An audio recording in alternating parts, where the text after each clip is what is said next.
प्रभु तेरी वाणी जीवन की रोटी, नैनों की ज्योति अंधेरा मिटाती।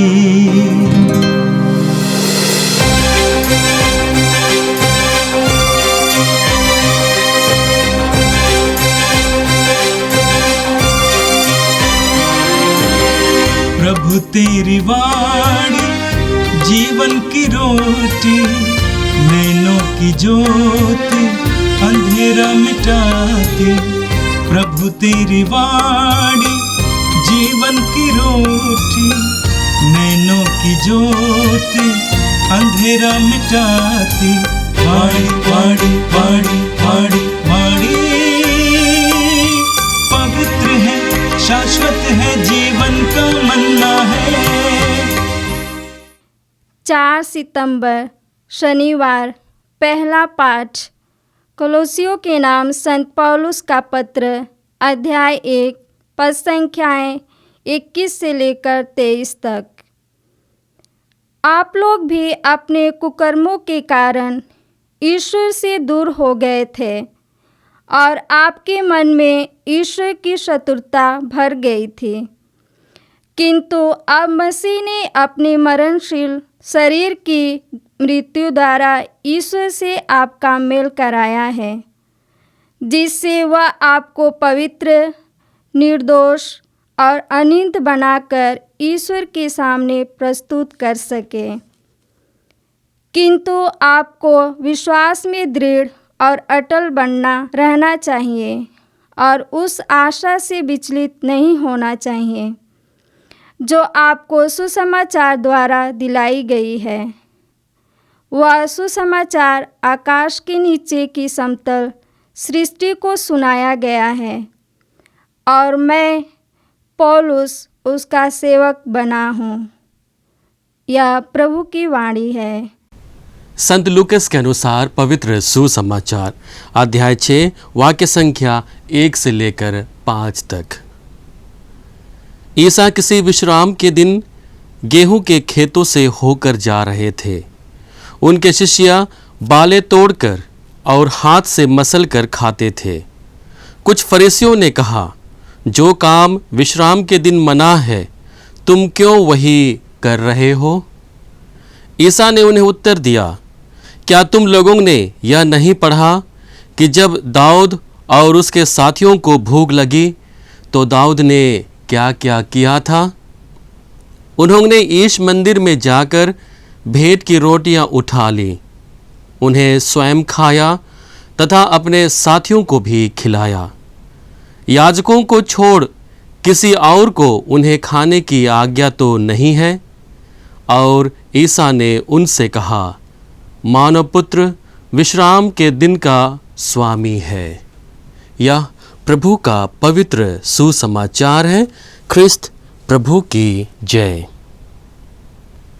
यीशु में मेरे प्रिय भाई और बहनों, कलीसिया के संस्कारों में एक संस्कार मेल मिलाप का संस्कार है। मेल मिलाप का संस्कार वह संस्कार है जिसके द्वारा हम अपने रिश्ते को ईश्वर के साथ नवीन बनाते हैं। हम अपने रिश्ते को अपने भाई बहनों के साथ नवीन करते हैं और यह मेल मिलाप का संस्कार हमें पवित्रता का जीवन जीने के लिए आगे बढ़ाता है। तो मेल मिलाप को हम इस प्रकार से परिभाषित कर सकते हैं, अलगाव या अनबन के बाद पुनः एक बार मित्रता या दोस्ती में अपने जीवन को आगे बढ़ाना ही मेल मिलाप कहलाता है। हम अपने आध्यात्मिक जीवन में इस अलगाव और अनबन को पाप कह सकते हैं। हमारे पाप ही वही कारण है जो हमारे रिश्ते को ईश्वर से तोड़ते हैं। और जब हमारा रिश्ता ईश्वर के साथ में टूट जाता है तो हमारा जो वास्तविक रिश्ता अपने भाई बहनों के साथ में है वह भी टूट जाता है। पाप का प्रभाव मनुष्य के जीवन में कैसा होता है? जब मनुष्य पाप करने लगता है तो वह ईश्वर से छुपने लगता है। इसका एक अच्छा उदाहरण है आदम का जीवन। जब आदम पाप कर जाता है, पाप में गिर जाता है, तो वह ईश्वर से बचने के लिए झाड़ियों के पीछे जाकर छुप जाता है। पाप का दूसरा सबसे बड़ा परिणाम हमारे प्रार्थना में जीवन में होता है। हमें प्रार्थना में मन नहीं लगता है, प्रार्थना करना कठिन हो जाता है। आज के पहले पाठ में जो कलोसियों के नाम संत पौलुस के पत्र से लिया गया है, संत पौलुस कलोसियों के जीवन से भली भांति परिचित थे कि किस प्रकार से वे लोग ईश्वर के मार्ग से भटक कर पाप में जीवन व्यतीत कर रहे हैं। और उन्हीं लोगों को संबोधित करते हुए संत पौलुस कहते हैं कि तुम ईश्वर के मार्ग से भटक गए हो, और इसका परिणाम यह हुआ कि तुम्हारा मार्ग तुम्हें ईश्वर से अलग कर रहा है। हम वचन में पढ़ते हैं, आप लोग भी अपने कुकर्मों के कारण ईश्वर से दूर हो गए थे और आपके मन में ईश्वर की शत्रुता भर गई थी। कुकर्म को यहाँ पर हम लोग पाप से जोड़कर देखते हैं कि कलोसियों का जीवन पाप में जीवन था। जिस प्रकार से एक कुकर्मी कुकर्म करते हुए समाज से अलग हो जाता है, ठीक वैसे ही एक व्यक्ति अपनी आध्यात्मिकता में पाप करता है तो वह ईश्वर से दूर हो जाता है। और इसी को संत पौलुस वहाँ के लोगों को समझाते हुए कहते हैं कि तुम्हारे कुकर्म के कारण तुम लोग ईश्वर से दूर हो गए हो। और उसका परिणाम क्या होता है कि उनके मन में ईश्वर की शत्रुता भर जाती है।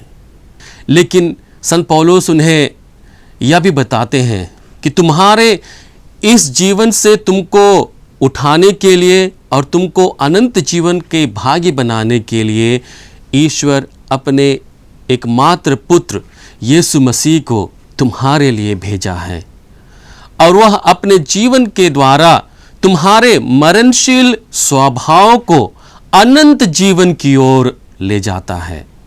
हम वचन में पढ़ते हैं, किंतु अब मसीह ने अपने मरणशील शरीर की मृत्यु द्वारा ईश्वर से आपका मेल कराया है, जिससे वह आपको पवित्र, निर्दोष और अनिंद्य बनाकर ईश्वर के सामने प्रस्तुत कर सके। यहाँ पर संत पौलुस अपने लोगों से कहते हैं कि यीशु अपने मरणशील शरीर के द्वारा हम सबों का मेल ईश्वर के साथ कराता है, ताकि हम लोग पवित्र, निर्दोष और अनिंद्य बनकर ईश्वर के सामने अपने आप को प्रस्तुत कर सकें। और इस प्रकार से संत पौलुस अपने लोगों को जो ईश्वर के मार्ग से भटक गए थे, उनको ईश्वर की ओर लेते हुए विश्वास का जीवन जीने के लिए और आशा निहित जीवन जीने के लिए उन्हें बुलाता है। वह कहता है, आपको विश्वास में दृढ़ और अटल बना रहना चाहिए और उस आशा से विचलित नहीं होना चाहिए जो आपको सुसमाचार द्वारा दिलाई गई है। यीशु में मेरे प्रिय भाई और बहनों, मेल मिलाप का मुख्य उद्देश्य है पवित्रता का जीवन। मेल मिलाप के द्वारा हमारा जीवन पवित्रता की ओर आगे बढ़ने लगता है, और यही पवित्रता हम लोगों को ईश्वर से जोड़ती है। और हमारा मेल मिलाप जब ईश्वर के साथ होता है, हमारा संबंध जब ईश्वर के साथ मजबूत होता है, तो स्वतः ही हमारे व्यक्तिगत जीवन में हमारा संबंध अपने भाई बहनों के साथ में, अपनी कलीसिया के साथ में मजबूत बनता जाता है। आज के सुसमाचार में प्रभु हम लोगों को विश्राम दिवस की पवित्रता के बारे में गहन रूप से मनन चिंतन करने के लिए और उसकी आध्यात्मिकता को समझने के लिए हमें बुलाते हैं। इब्रानी भाषा में विश्राम दिवस का मूल अर्थ आराम करना या समाप्त करना है। हम उत्पत्ति ग्रंथ अध्याय 2 में पढ़ते हैं, जहाँ पर प्रभु 6 दिन तक लगातार इस संसार की सृष्टि करता है। हर एक दिन संसार की सृष्टि में अपना समय बिताता है और 7वां दिन सारे कार्य को समाप्त करने के बाद में विश्राम करता है। तो हम कह सकते हैं कि विश्राम दिवस की उत्पत्ति ईश्वरीय उत्पत्ति है। ईश्वरीय उत्पत्ति की इस प्रथा को बनाए रखने के लिए और उसको पालन करने के लिए ईश्वर की 10 आज्ञाओं में से एक आज्ञा के रूप में इसे जोड़ दिया जाता है। हम ईश्वर की 10 नियमों में से तीसरा नियम में पढ़ते हैं, जहाँ पर वचन कहता है प्रभु का दिन पवित्र रखो। लेकिन समय बीतने के साथ ही साथ यहूदियों ने इस दिन के लिए 39 प्रकार के कार्यों को प्रतिबंधित कर दिया, और प्रतिबंधित कार्यों में से एक कार्य है उस दिन भोजन नहीं बनाना है। आज के सुसमाचार में हम लोग देखते हैं कि यीशु गेहूं की खेतों से होकर जा रहे थे। विश्राम दिन होने के कारण उनके शिष्य संभवतः भूखे थे, और अपनी भूख को मिटाने के लिए वे गेहूं के बालों को तोड़ते हैं, उन्हें मसलते हैं और उनके दानों को खाने लगते हैं। यीशु के साथ चलने वाले जो शास्त्री और फरीसी थे, वे प्रभु के शिष्यों के इस कार्य को देखते हुए सवाल पूछते हैं कि ये सब कार्य संहिता के विरुद्ध हैं। जो आपके शिष्य बालें तोड़कर उनसे दाने निकाल कर खा रहे हैं, वो विश्राम के दिन करना प्रतिबंधित है। लेकिन प्रभु यीशु इसके लिए दाऊद का उदाहरण देते हैं, और राजा दाऊद का उदाहरण देते हुए कहते हैं कि किस प्रकार से वह स्वयं मंदिर में जाता है और वहाँ की रोटी उठाकर खाता है और अपने साथियों को भी खिलाता है। वह भेंट जो ईश्वर के मंदिर में चढ़ाया जाता है, याजकों को छोड़कर उसे कोई और नहीं खा सकता था। दाऊद का उदाहरण देते हुए प्रभु यीशु यहाँ पर मनुष्य की बुनियादी ज़रूरतों को कर्मकांडों के नियमों पर प्राथमिकता देते हैं। और इसी तथ्य को सिद्ध करने के लिए प्रभु अंत में कहते हैं, मानव पुत्र विश्राम के दिन का स्वामी है। यीशु में मेरे प्रिय भाई और बहनों, ईश्वर के दिन को पवित्र रखने का उद्देश्य हमारे लिए क्या हो सकता है? सबसे पहला उद्देश्य हमारे लिए होगा कि हम प्रभु के दिन ईश्वर के भले कार्य को स्मरण करें। पहला भला कार्य होगा ईश्वर का, उसने समूचे विश्व की सृष्टि की, पेड़ पौधों को बनाया, आकाश में उड़ने वाले पक्षियों को बनाया, जमीन में रेंगने वाले और समुद्र में तैरने वाले जीव जंतुओं को बनाया। और ये कार्य ईश्वर के सबसे महत्वपूर्ण कार्य थे कि उन्होंने समूचे विश्व की सृष्टि की। और इसके साथ ही साथ दूसरा सबसे बड़ा ईश्वर का भला कार्य है मनुष्य के मुक्ति विधान के लिए कार्य करना। हम लोगों को अनंत जीवन के भागी बनाता है, हमारे लिए एक चरवाहा भेजता है जो हमारा मार्ग प्रशस्त करता है, हम लोगों को अनंत जीवन की ओर लेके चलता है, जो हमारा स्वामी है, जो हमारा गुरु है, जो हमारा प्रभु है। और उसका स्मरण करना और उसके प्रति कृतज्ञता को ईश्वर के सामने प्रस्तुत करना, यही हमारे लिए प्रभु के दिन को पवित्र रखने का उद्देश्य है कि हम प्रभु के अनोखे कार्य को स्मरण करें, याद करें और उसके लिए धन्यवाद दें, जिन्होंने हमको रचा और हमारे लिए एक मुक्तिदायी योजना बनाई और उस मुक्तिदायी योजना के भागी हम लोगों को बनाता है। ईश्वर के दिन को पवित्र रखने का दूसरा उद्देश्य हो सकता है कि हम ईश्वर की मुक्तिदायी योजना के सहभागी बन सकें, और उसके सहभागी बनने के लिए हमारे जीवन में हम लोगों को आज्ञा पालन को लेकर आना है। हम देखते हैं कि बारंबार ईश्वर अपने नबियों के द्वारा, अपने भविष्यवक्ताओं के द्वारा लोगों को ईश्वर के पथ पर चलने के लिए और ईश्वर की आज्ञा पर निहित जीवन जीने के लिए बुलाते हैं।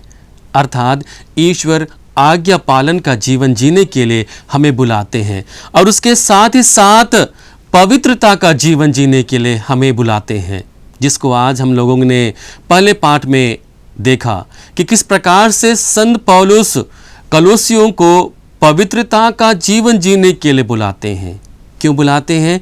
क्योंकि यीशु अपने मरणशील स्वभाव के कारण सबों को अनंत जीवन के भागी बनाता है और हम पवित्र बनकर ईश्वर के सामने अपने आप को प्रस्तुत कर सकते हैं।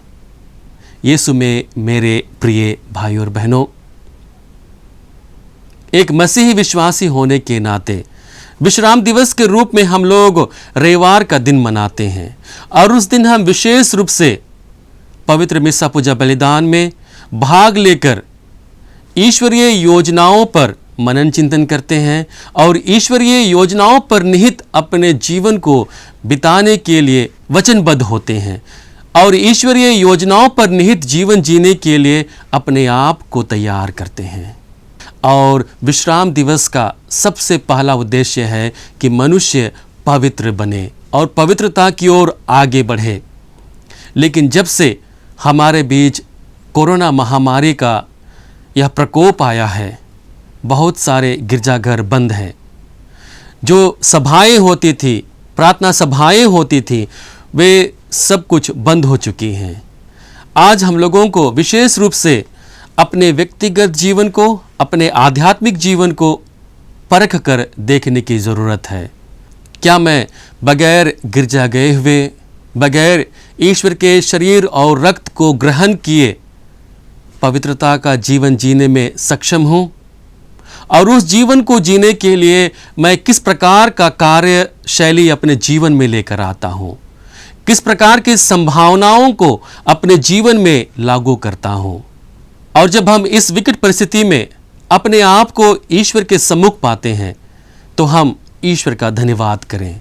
और यदि हम अपने आप के जीवन को ईश्वर से दूर देखते हैं तो आज हमारे लिए सबसे बड़ी चुनौती है कि हम अपने जीवन में पवित्रता को लेकर आएं।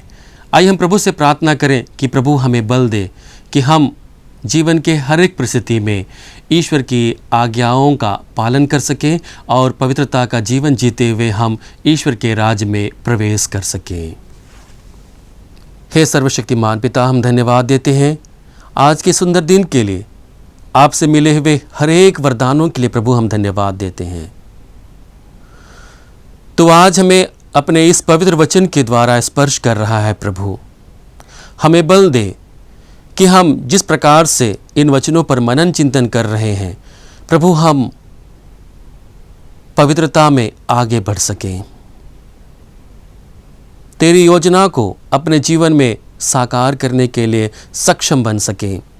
रोज की रोटी के सभी श्रोताओं को प्रभु आप अपने सानिध्य में ले ले। सभी भाई बहनों को प्रभु उनके जीवन में भरपूर आशीष एवं कृपा प्रदान कर कि हम तेरे वचन के अनुरूप अपने जीवन को बिता सकें और अपने जीवन को बिताते हुए हम पवित्रता की ओर आगे बढ़ सकें। हम ये प्रार्थना करते हैं हमारे प्रभु क्रिस्त के द्वारा, आमीन। प्रभु तेरी वाणी जीवन की रोटी, नैनों की ज्योति अंधेरा मिटाती। वाणी वाणी वाणी वाणी वाणी पवित्र है, शाश्वत है, जीवन का मन्ना